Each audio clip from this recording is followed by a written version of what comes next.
31শে মের মধ্যে যেসব বাংলাদেশি কর্মী মালয়েশিয়ায় এসেছিলেন এবং বিমানবন্দরে আটকে ছিলেন, তারা ইতিমধ্যে কিন্তু বিমানবন্দর ছেড়েছেন এবং মালয়েশিয়ার বাংলাদেশের হাইকমিশনার ছিলেন, তিনি কিন্তু বিমানবন্দর সফর করেছেন। বিমানবন্দরে গিয়ে তিনি অভিবাসন বিভাগের সঙ্গে কথা বলেছেন এবং যে কর্মীরা এখনো পর্যন্ত আসতে পারেনি, 31,000 কর্মী, সেই কর্মীদের মালয়েশিয়ায় আসার ব্যাপারেও কিন্তু সরকারের কাছে তিনি অনুরোধ জানিয়েছেন।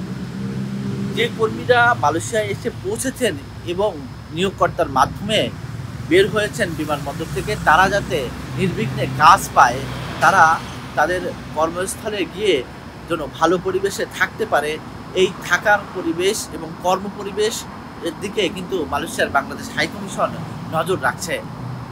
একই সঙ্গে অনেক কর্মী কিন্তু এখনও পর্যন্ত কাজ পায়নি এবং অনেকে দেশে ফিরে গিয়েছেন।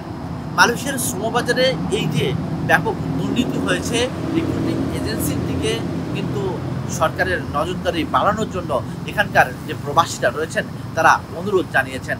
৭৮,০০০ টাকায় যে চুক্তি হয়েছিল, সেই চুক্তি আসলে ৫ থেকে ৫.৫ লক্ষ টাকায় গিয়ে ঠেকেছে। এ বিষয়ে কিন্তু সরকারের নজরদারি বাড়ানো এবং তদন্তেরও দাবি জানিয়েছেন এখানে যারা মালয়েশিয়া দীর্ঘদিন ধরে আছেন এমন প্রবাসী বাংলাদেশিরা। তো মালয়েশিয়ার শ্রমবাজার নিয়ে কুয়ালালামপুর থেকে আমার কাছে এই ছিল সবশেষ।